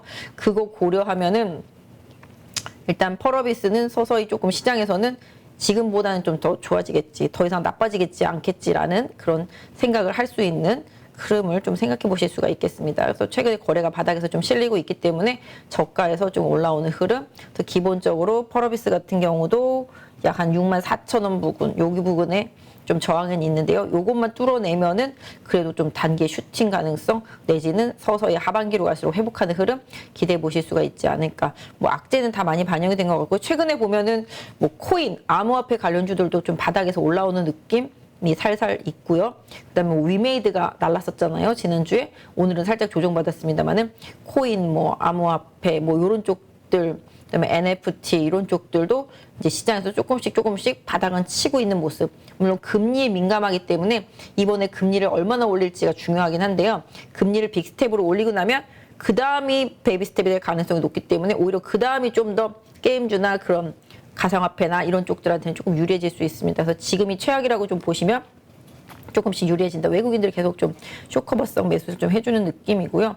뭐 위메이드도 워낙 많이 가지고 계시기 때문에 위메이드 맥스랑 위메이드 보신다면 진짜 무자비하게 빠졌잖아요. 이렇게 무자비하게 빠진 것들도 서서히 좀 저가골에서 거래량이 일단 실리고 있다라는 점, 이게 좀 중요한 포인트라고 보시면 좋겠습니다. 그래서 거래가 좀 실리면서 좀 이평선 수렴된 상태 속에서 반등 시도하고 있기 때문에 위메이드 관심 있는 분들이라든지 위메이드 보유하신 분들이라면은 지금 상태라면은 좀 굳이 팔 필요까지는 없고 조금 더 가져가시면서 지지선을 한 6만 6천 원 정도? 네. 6만 6천 원 정도 최대 지지선으로 해서 변동성을 좀 활용해 보시는 전략. 제가 봤을 때는 좀 게임주들도 좀 최악은 지났다, 이렇게 좀 보고 있습니다. 뭐 사모펀드가 좀 매도하고 있긴 한데요. 외국인들 수급은 좀 나쁘지 않고 쇼커버링일 수도 있겠는데요. 일단 그런 부분들. 그래서 게임주도 좀 최악은 지났다라는 시각으로 좀 보고 있습니다. 그래서 뭐 적어도 위메이드나 펄어비스, 뭐 NC도 지금 바닥이긴 한데요. 뭐 그런 식으로 한번 보시면 할 것 같고, 오늘 성장주들 좀 조정받은 것 중에서 플랫폼 주식 중에서 네이버는 좀 조정을 받았는데, 네이버 같은 경우도 네이버 같은 경우도 올랐다가 실적 나오고 나서 실적이 한 평타를 치니까 좀 조정을 받고 있는데요. 일단 제가 이렇게 그때 선을 잘 그려드리진 않았는데 이게 하락 추세선이잖아요. 네이버도 지금 하락 추세선을 벗어나고 있는 흐름이거든요. 지금 살짝 하락 추세선 상단 뚫었다가 살짝 안으로 들어왔어요. 그렇게 되면 어떻게 되냐면요, 이 하락 추세선이 중심선을 그어주리는데, 그 중심선을 보시면 잠깐만, 이걸로 해야 돼. 이 중간, 이거 아닌데, 잘못 그렸는데요. 이건가 보다. 중심 추세선을 그어드리면 한 요렇게 그은단 말이에요. 이렇게, 그죠? 보이시죠? 이렇게 딱 이러면 이게 하락 추세선의 상단과 하단의 이 중간부란 말이에요. 이게 중단 추세선이라고 보면 지금 보시면 네이버는 이 중단 추세선을 따라서 움직이고 있는 거예요. 그래서 이번에도 지지받고 깼다가 올라왔습니다. 그래서 요 하락 추세선을 더 이상 이탈하지 않는 상태에서 여기 보시면 이렇게, 제가 이거 그 선을 그때 제대로 못 그어드렸는데, 이게 지금 약간 삐딱하긴 해요. 근데 요 선을 다시 하향 이탈했다 상단으로 돌파되면 얘도 좀 추세를 전하는 가능성이 있다. 그래서 네이버 같은 경우도 지금의 주가를 바닥선으로 놓고 본다라면은 조정은 또 어떤 선에서는 좀 기회가 될 수 있겠다. 그래서 27만 원에 대한 저항은 뭐 지난번에 말씀을 드렸던 부분이잖아요. 28만 원까지 갔었네요. 보니까. 그래서 지금 상태의 흐름이라면은 제가 개인적으로 봤을 때는 네이버는 요 정도 가격대, 약 한 25만 원 정도 네, 잘 지지하고 되반등 해준다라면은 기술적 조정으로서의 문제는 없다라고 보실 수가 있겠고요. 그 다음에 요새 조금 변하기 시작한 게 카카오죠. 카카오가 이제 뭐 오픈 채팅방에 톡보드 광고 한다고 얘기하면서 그 부분이 이제 포인트가 돼서 올라오고 있죠. 그래서 카카오 같은 경우 보유하신 분들이라면은 역시 하락 추세선 안에 있지만 정말 무지막지하게 거의 아까 위메이드급으로 많이 빠졌기 때문에 이것 때문에 고민하시고 힘들어하시는 분들이 제 주변에 좀 많아서 다시 또 말씀드리자라면은 역시 좀 바닥권에서 거래가 실리고 있다라는 점. 저항대는 여기 한 8만 한 6천 원 부근에 있습니다만은 이 부분 잘 뚫어낸다라면은 뭐 올해 시장이 좀 괜찮아져서 후반부에 그다음에 카카오의 실적이 계속 괜찮아지고 자회사들이 안정성을 찾아간다라면 여기 제가 예전에 카카오 한번 매도 말씀드렸을 때가 여기서 급락 나오고 나서 반등 나오면은 이 구간을 말씀드렸었고요. 그래서 실질적으로 이 구간, 그 다음에 여기 이 구간 계속 저항대입니다. 그래서 실질적으로 이 구간 11만 원 부근 되겠는데요. 이 구간하고 뭐 여기 최대가 한 12만 원대 중반 정도 될 것 같은데 지금 8만 2천 원대이기 때문에 여기까지 보는 건 무리가 있겠습니다만은 뭔가 좀 슈팅성하고 이슈가 나오면서 실적 잘 나오고 괜찮으면은 적어도 10만 원 부근까지 다시 도전할 수 있는 여력은 좀 있다. 카카오는 좀 말씀을 드릴 수 있을 것 같아요. 뭐 당장 한술에 뭐 막 날아갈 거야 이렇게 말하는 건 제가 볼 때는 거짓말이고요. 최근에 한 달 동안의 바닥선 잡는 걸로 봐서는 더 강하게 하방으로 이끌리지는 않을 거다라는 생각 이런 거 하게 됩니다. 그래서 보유하신 분들도 지금 여기 그어드렸던 지지선 보이시죠? 한 7만 4천 원 정도 될 것 같습니다. 이 가격을 마지노선으로 놓되 여기 상승할 때 여기 살짝 갭이 생긴 부분이 있잖아요. 이 갭을 단기적으로 메꿀지 아니면 유지할지는 모르겠습니다만은 지금 흐름상으로는 일단 강하게 이탈하지 않는다라면은 약 한 7만 8천 원 부근을 단기 지지선으로 놓고 조정을 잘 활용해 보시는 전략. 뭐 오늘 같은 느낌에서도 크게 빠지지 않았기 때문에 뭐 크게 문제는 없을 것 같아요. 장기적으로 대신에 뭐 단기에 막 다른 개별 종목처럼 움직이지는 않을 것 같고요. 장기적으로 보면 그동안 이제 외면했었던 기관들이 지금 들어오고 있는 거 수급 보이시잖아요. 연기금이라든지 사모라든지 투신도 외국인도 마찬가지. 그래서 약간 시각이 조금 변했다.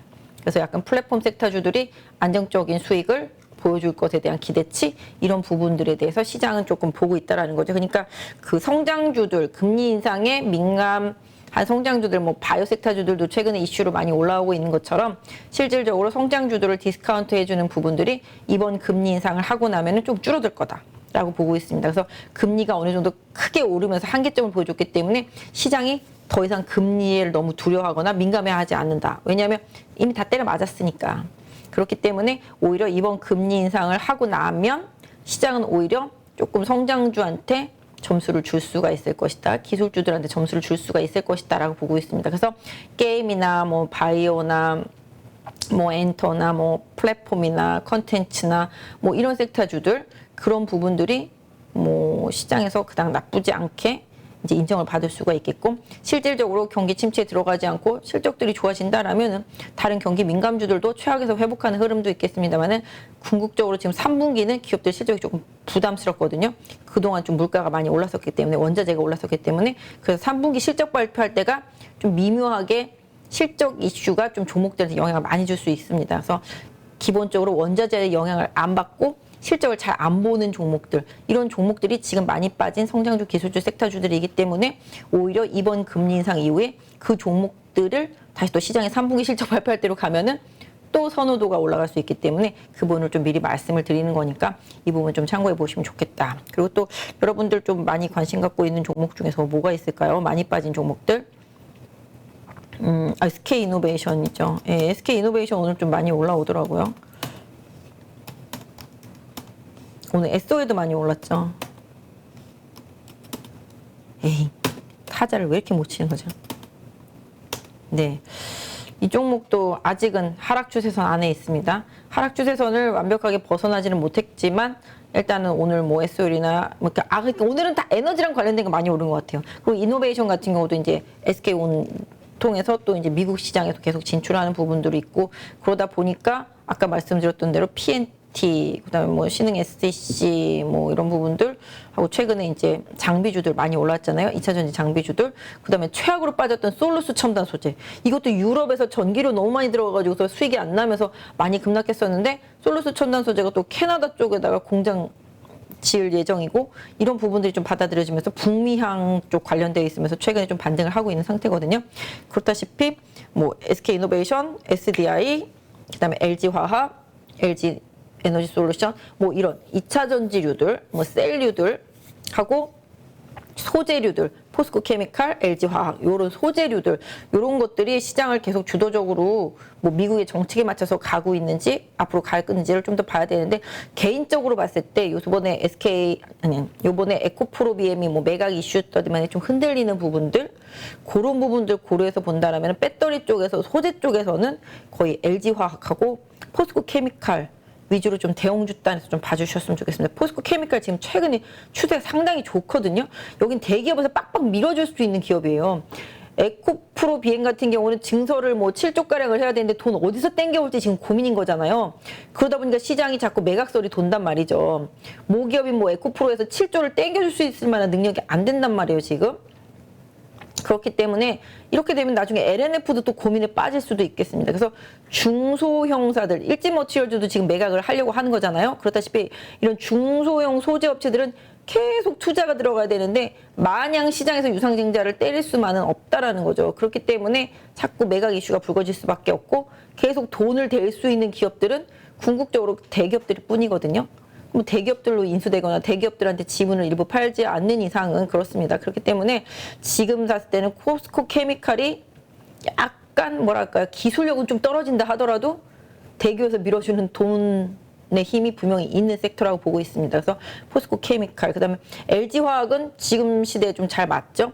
화학은 지금 최바닥이고, 그다음에 2차 전지 소재 쪽들은 잘 가고, 바이오까지 품고 있고, 그러다 보니까 뭐 후뚜루마뚜루 종목이 되겠습니다. 그래서 LG화학 같은 요거 2개 정도는 대형주단에서의 움직임 계속 보실 수가 있겠고, LG 에너지 솔루션은 요번에 이제 8월 12일 날 MSCI 지수 편입 관련 이슈, 이것 때문에 좀 물량 들어왔던 부분들이 그 이후에 어떻게 좀 변해가는지 좀 보셔야 됩니다. 그래서 요 이슈를 조금 보시는 게 맞겠습니다. 그래서 뭐 SK이노베이션만 볼 게 아니라 셀 쪽을 다 같이 봐드리라고 그 말씀을 좀 드렸었고요.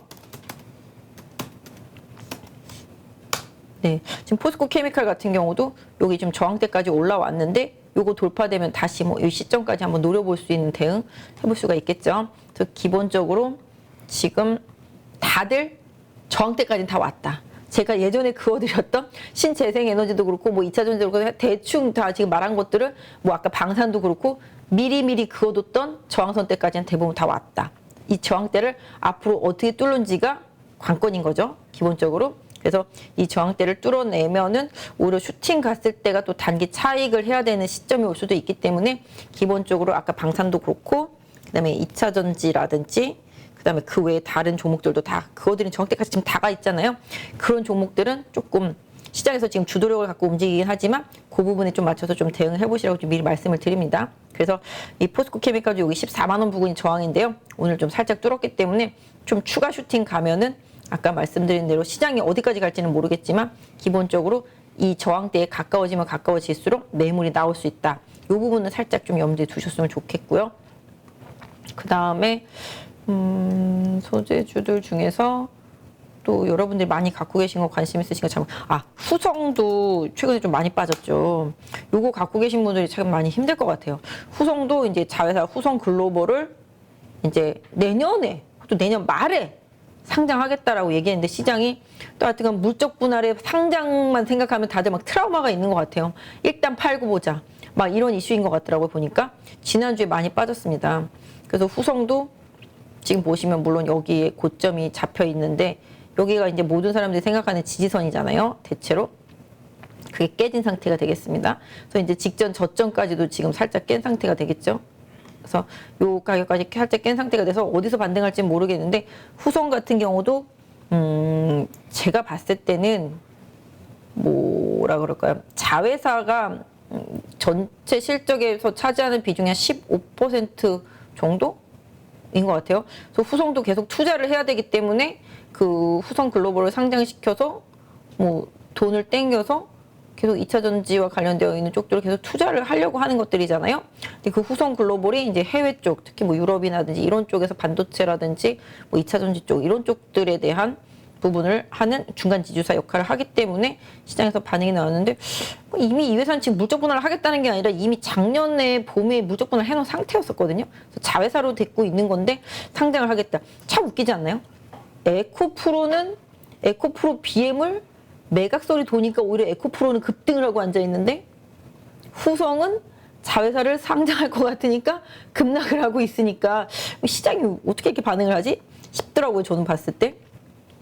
어쨌든 어제 오늘 대량 거래가 터지면서 급락을 했기 때문에 만약에 추가적인 한 번의 하락이 나오면 아마 저가 매수세는 조금 들어올 수 있지 않을까. 뭐 트레이딩을 하고자 하시는 분들이 있지 않을까. 지금 보시면 일단 연기금, 사모펀드, 투신 막 그냥 일단은 팝니다. 외국인이 보시다시피 계속 지금까지 계속 팔아오고 있잖아요. 금요일 날은 막 미친 듯이 팔았었고 오늘은 일부 매수를 했습니다만은 일단은 뭐 기업 분할 내지는 뭐 상장과 연결되어 있으면 무조건 팔고 보자. 이런 뉘앙스인 것 같습니다. 수급에 영향을 주는 것들은 다 싫다. 뭐 이런 느낌인 거죠. 그래서 좀 많이 빠졌는데 여기 보시면 저는 갭 이론자잖아요. 여기 갭 있잖아요. 그죠? 여기 이 구간 안에 에이, 제가 참 왜 이렇게 동그라미를 못 그립니까? 네, 여기 보이시죠? 여기 요 구간에 그쵸? 이 갭을 메꾸러 내려왔다. 21년도에 만들어진 상승할 때 생겼던 이 갭을 메꾸러 내려왔다고 생각을 하고 있습니다. 그렇다라면은 요 가격대 정도. 네. 약 15,000원 부근. 네, 여기가 갭 메꿈 되는 자리거든요. 그러니까 후성을 노리시는 분들이라면은 이 갭 메꿈 15,000원 아니구나. 맞나요? 요 가격이 잠깐만. 14,600원, 700원 정도 되겠네요. 죄송해요. 14,600, 700원 정도 되겠네요. 다시 선을 그어볼게요. 긋고 나니까 뭔가 좀 이상했었는데 여기 갭을 메꾸는 부분 네, 이 부분 되겠습니다. 그러니까 14,700원에서 15,000원 사이 되겠네요. 요 정도 사이를 뭐 신규로 만약에 이 종목의 앞으로의 향후의 전망을 좋게 보면서 매매하시고자 하는 분들은 요 갭 메꿈 이후에 거래 들어오면서 좀 양봉 나오는 수준 이런 부분들을 한번 노려볼 수 있겠고 나는 빠른 손절로 대응하겠다라고 하시는 분들이라면 이 갭 메꿈이 이어졌을 때 최대 하단에서 사서 트레이딩으로 반등을 노리시는 대응 좀 해보실 수도 있지 않을까 싶긴 한데요. 뭐 남의 고통이 나의 행복으로 연결된다라면은 그거 상당히 좀 슬픈 일이긴 합니다만은 또 이 종목을 싸게 사기 위해서 기다렸던 분들한테는 또 기회일 수도 있는데요. 뭐 지금 당장 하겠다는 것도 아닌데 일단 시장이 좀 강하게 반응을 한 것 같습니다. 최근에 DB하이텍도 그 물적 분할해서 상장해볼까 생각 중이야 그랬는데 급락했었잖아요. 그런 것처럼 후성도 그런 부분들이 좀 강하게 반응이 왔다라고 보시면 좋겠습니다. 그래서 기업 가치의 현재로서는 변화는 없지만 일단 미래에 대한 우려감 그런 부분들이 주가에 지금 강하게 반영이 된 상태라는 점 고려해 보실 수가 있겠고 반등을 하더라도 최근에 가장 고점 부분 19,000원 부근에 최대 저항대가 설정이 되어 있으니까 이 부분 염두에 두실 수가 있겠고요. 지지선이라고 생각했던 가격이 이제 하향으로 깨지면서 내려왔기 때문에 단기 트레이딩은 17,000원 정도까지 만약에 15,000원 하단에서 사게 되면 한 17,000원 정도까지의 기술적인 반등 이런 부분들만 짧게 노리시는 대응을 하실 수도 있겠다라는 말씀 드릴 수 있을 것 같고요. 오늘 실적 발표했는데 동진세미캠 많이 빠졌죠. 그러니까 요새는 실적 발표하고 나서 뭐 실적 어느 정도 맞춰줬는데 하방으로 깨지는 케이스들이 많아요. 뭐 물론 반도체류들이 오늘 다 많이 빠졌으니까 그렇기도 합니다만 반도체도 그나마 좀 잘 버티는 것들이 차량용 반도체들이잖아요. 뭐 해성 DS, 뭐 그다음에 어버브 반도체 이런 것들은 뭐 잘 버텨주고 있긴 한데요. 일단 동진 세미캠 같은 경우도 실적 발표가 나오고 많이 빠졌더라고요. 이것도 좀 개인 투자자분들 많이 좋아하시는 종목이라서 네 한번 봐드렸는데 역시 이것도 차트만 보시면 이렇게 상향 박스권, 그렇죠? 상향 추세선 보이시죠? 이렇게 이쪽 상향, 여기 상향 추세선의 하단부, 중단부는 여기인데 제가 그 선을 좀 잘못 걷긴 했어요. 근데 지금 하향이죠. 상향 추세의 하단부, 그죠? 상향 추세의 지금 하단부까지 내려와서 있는 상태입니다. 그래서 요 가격이 잘 지켜지는지 조금 확인하시면서 추가 대응은 동진 세미캠을 하시면 좋을 것 같은데요. 제가 예전에 기사 봤는데 동진 세미캠이 하고 있는 습식 요쪽 부분보다는 요새 건식 쪽으로 많이 좀 이동한다라는 그런 느낌? 해외 업체들이 뭐 그런 부분들 얘기 나와서 동진세미컴한테 조금 불리하지 않겠냐는 제가 기사 리포트를 좀 본 것 같아요. 그 부분 좀 참고해 보세요. 최근에 조금 기관이라든지 외국인들이 좀 계속 매도하는 분위기라서 그 부분 살짝 좀 염두해 두셨으면 좋겠다 말씀드릴 수 있을 것 같습니다. 자동차도 지금 인피니온 제품 불량 나서 2개월치가 불량이 나서 상당히 좀 힘들겠다라는 뉘앙스였고, 최근에 리포트를 보면 그래도 자동차밖에 대형주단에서는 살 게 없잖아요. 왜냐면 지금 전기차 보조금 주니까 미국에서 그래도 현대차가 괜찮았는데, 문제는 이번에 반도체 문제 난 게 아이오닉 5에 들어가는 거더라고요, 보니까. 그럼 전기차 생각보다 덜 팔 수 있지 않나? 라는 의심 한번 해봐야 될 것 같고요. 합리적으로 어디서 막 반도체 구해 온다라면 좀 다르겠죠. 그쵸? 그리고 시장에서 예상컨대 현대차가 2분기에는 환율 효과를 많이 봤지만 3분기에는 환율 효과를 크게 보지 못할 수도 있겠고, 아까 말씀드린 대로 고가 사양인 전기차 부분에서 반도체 반도체 불량 난 것 때문에 매출이 조금 누수가 생길 수도 있겠다. 그리고 2분기처럼 엄청난 서프라이즈를 시장에 안기기는 좀 어렵지 않겠나의 뉘앙스, 이런 부분들이 좀 레포트하고 기사 나오고 있으니까 제 생각은 아니지만 참고하셔서 봐주셨으면 좋겠습니다. 그래서 좀 최근에 기관들은 매도하고 있는 흐름을 보실 수가 있겠고, 그럼에도 불구하고 외국인이 현대차 계속 사고 있다. 현대차가 뭐 진심이죠. 뭐 도심 항공에서도 진심이고, 뭐 달나라 가는 거에 대해서도 진심이고, 뭐 그렇습니다. 그러다 보니까 하지만 좀 기관은 관망하고 있다. 외국인이 사서 그나마 버티고 있다. 뭐 차트상으로는 좀 약간 하향 추세는 벗어났다라고 보겠죠. 여기 딱 봐도 그쵸? 딱 봐도 하향 추세는 벗어났기 때문에 기본적으로 지금 현대차 같은 경우는 하향 추세선으로 봤을 때는 18만 원만 초강력으로 이탈하지 않는다라면은 조정받을 때가 또 매수 기회일 수도 있겠다라는 생각 고려해 보실 수가 있겠고, 아까 말씀드린 대로 3분기 실적에 대해서는 살짝 고민해 봐야 된다. 반도체 문제가 중간에서 어떻게 풀리는지가 핵심이다. 그 불량난 부분 어떻게 잘 풀리는지 그 부분을 보시면서 현대차의 흐름을 좀 같이 봐주시면 좋겠고, 뭐 역시 오늘 현대차 관련 부품사들은 나쁘지가 않았다. 최근에 좀 조정받고 잘 버텨주는 모습 나왔기 때문에 그런 부분들 좀 보시면 좋겠습니다. 뭐 수소차, 뭐 수소 다 마찬가지로 최근에 흐름이 생기더라고요. 망가졌던 두산 퓨어셀도 뭐 세게 올라오는 모습 나타나면서 시장이 그동안 좀 많이 버려뒀던 카드에 대해서도 좀 다시 꺼내보는 흐름들이 계속 나타나고 있습니다. 그래서 원전 관련해서도 개인적으로는 현대건설이랑 두산 에너빌리티 많이 보고 있는데요. 아까 에너지 관련해서도 보시면 제가 봤을 때 원전이 아마 이달 중순쯤에 뭔가 좀 간접적인 수주 가능성 이런 부분들이 계속 그동안 기사로 나왔었거든요. 그런 부분들 고려해 본다라면은 개인적으로는 오늘 뭐 두산도 올랐고 두산 에너빌리티도 여기도 지금 수렴되어 있는 상태죠. 이렇게 하향 고점이 계속 낮아지고 있는 상태잖아요. 하지만 이제 저점도 일정 부분이 유지가 되고 있기 때문에 여기서 낮아지고 있는 고점을 뚫어내는지 흐름을 봐야 되겠는데, 뭐 이런 부분들이 되겠습니다. 그래서 이쪽까지가 좀 정되긴 한데요.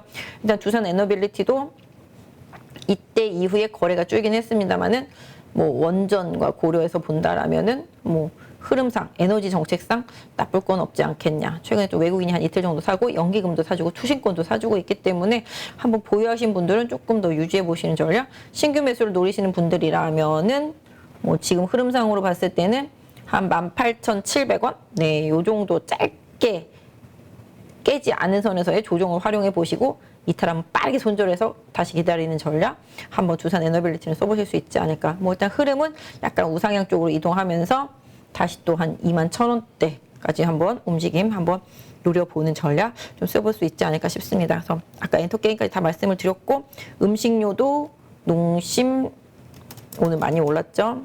그 다음에 대상도 많이 올랐죠. 곡물 가격 내려가면 무조건 수혜라고 보실 수가 있겠습니다. 농심이고요. 대상이고요. 흐름이 좀, 그러니까 이렇게 좀 낙폭이 컸던 종목들 위주로 다 올라오는 것 같아요. 제일 못 오른 게, 뭐, 삼양식품도 많이 올랐었고, 제일제당 좀 많이 못 올랐는데, 요것도 지금 약간 수렴하고 있는 상태라서 좀 무겁습니다. 제일제당은 누구한테 사라 그러면, 안 사, 무거워. 다 그러거든요. 그런데도 일단 주가 흐름은 바닥권에 있고, 기관은 좀 팔고 있네요. 외국인 좀 사고 있는데, 뭐, 기본적으로 이 회사 같은 경우는 좀 약간 효소제, 뭐, 라이신 가격이라고 해야 되나요? 아미노산 그런 쪽이죠. 그런 쪽들이 좀 좋아졌을 때가 좀 많이 좋았던 것 같은데 일단은 뭐 지금 흐름상으로는 저가권에 있기 때문에 뭐 가격적으로는 좀 보실 수가 있겠고 코로나가 조금 번져서 뭐 하이트나 롯데칠성 이런 쪽들이 조금 최근에 좀 주춤합니다만은 다들 이제 원자재 가격, 고물 가격의 영향을 받고 있기 때문에 음식료 섹터 전반에 대해서도 한번 좀 관심은 계속 꾸준히 갖고 좀 보시면 어떨까 싶습니다. 가스 관련주들도 오늘 많이 올랐죠. 그래서 가스전 해외에 있는 업체들 그다음에 가스 개발, 해외 자원 개발주들도 많이 오르고요. 그다음에 경동 보일러인가? 경동, 하여튼 뭐, 경동 나비엔인가? 뭐 하여튼 이런 보일러 쪽들도 다 좀 바닥권에 있는 흐름이더라고요. 그러니까 뭐든지 에너지랑 관련되어 있는 이쪽들이 그냥 다 연결고리가 있는 것들 위주로 올랐다라는 점. 이런 부분만 좀 참고해서 시장의 흐름을 봐주시되 좀 일단 미국의 그 법안 통과에 대한 기대치가 오늘 좀 강하게 반영됐으니 이게 좀 추가로 반영됐을 때 아까 종목별로 저항대 그려드렸잖아요.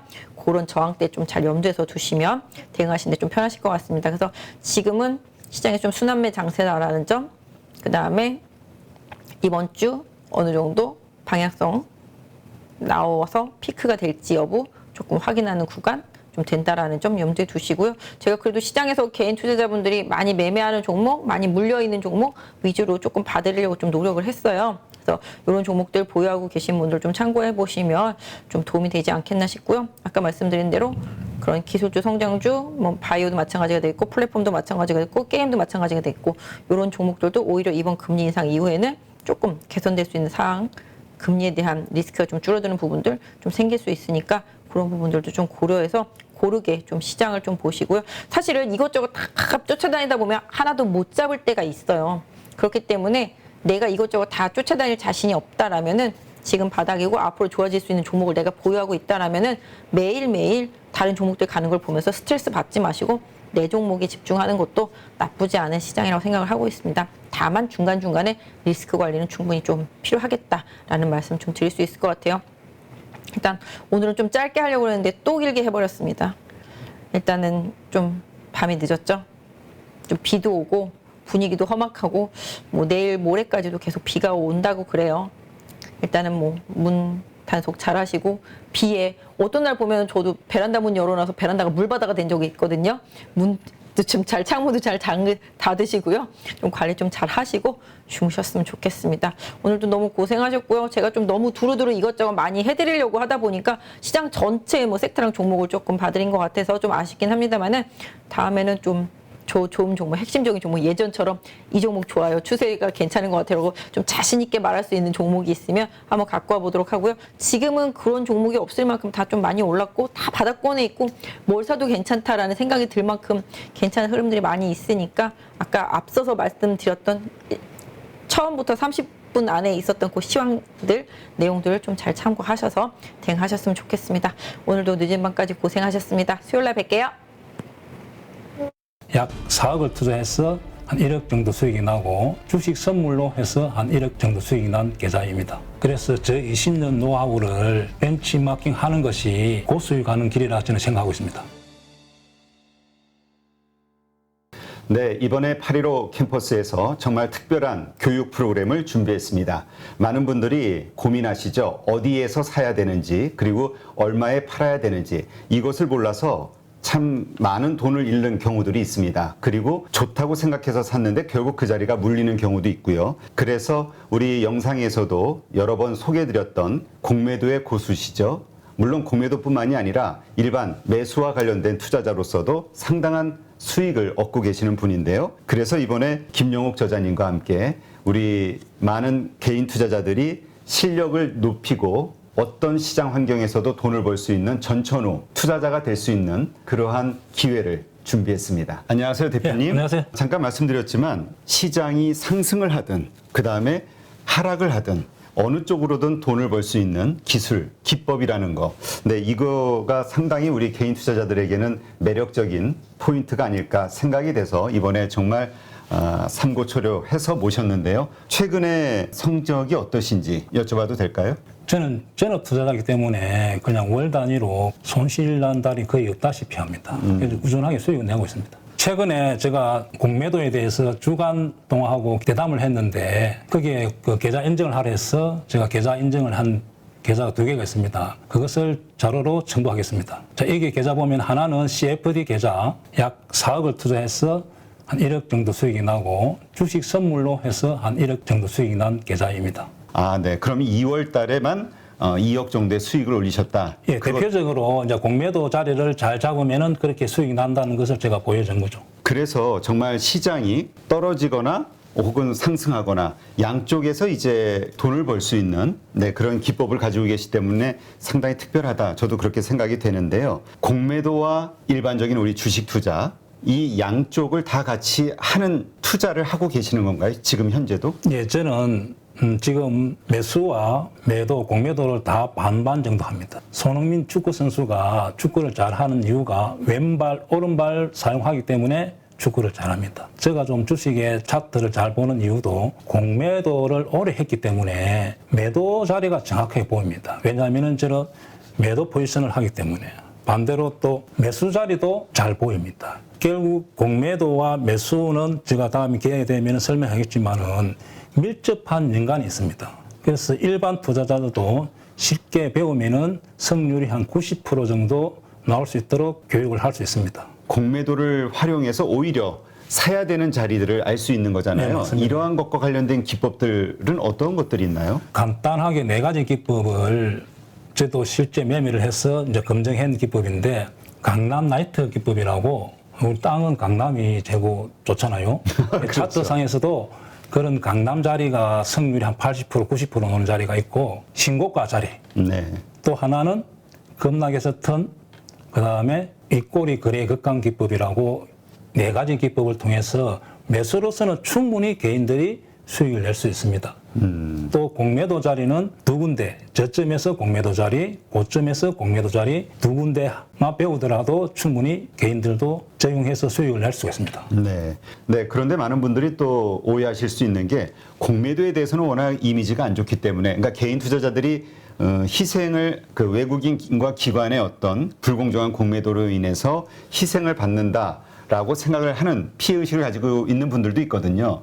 그러나 이 공매도에 대해서 명확하게 이해를 하고 있다면 공매도를 쳐서 돈을 버는 것도 가능하지만 공매도 치는 자리를 피할 수 있는 안목이 생길 수도 있는 거겠죠? 제가 이제 공매도를 안 하더라도 공매도 치는 자리를 알기만 하더라도 개인들이 매수를 실수 안 하기 때문에 계좌의 수익에 큰 도움이 됩니다. 네. 모든 주식 거래를 코스피 300, 그다음에 코스닥 200, 소위 우량주 중심으로만 한다라고 말씀하셨거든요. 거기에는 뭐 어떤 특별한 이유가 있을까요?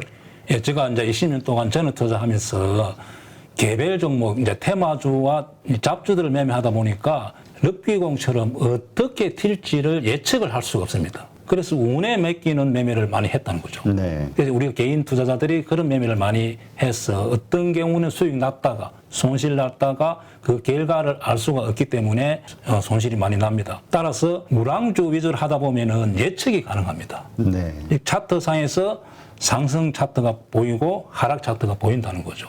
그래서 코스피 300, 코스닥 200, 즉 500 종목 이내에서만 주로 매매를 하기도 하고 교본에 교육할 예정입니다. 수강생들이 등록을 하게 되면 VOD 강의를 들으면서 그 다음에 월 2회 우리 저자님과 실시간 소통을 하면서 배워나가게 되는데 그 기간 몇 개월 정도 배우면은 우리가 그래도 이 교육 과정을 마무리하게 될까요? 저랑 단기 교육을 받고 저 매매하는 거와 여러분들 매매했던 교육생들 같이 피드백을 받아야만 실력이 좋아지고 결과가 좋게 나온다 봅니다. 그래서 한 12개월 정도 교육을 마치면은 회원들의 한 90% 정도가 수익을 날 수 있도록 그런 교육생을 제가 만들고 싶습니다. 이 영상을 통해서 우리 8.15 캠퍼스에서 진행하는 김용옥 저자님의 투자 기법을 배우려고 관심을 가지신 분들, 이런 분들에게 마지막으로 한 말씀 하신다면 어떤 말씀이 있을까요?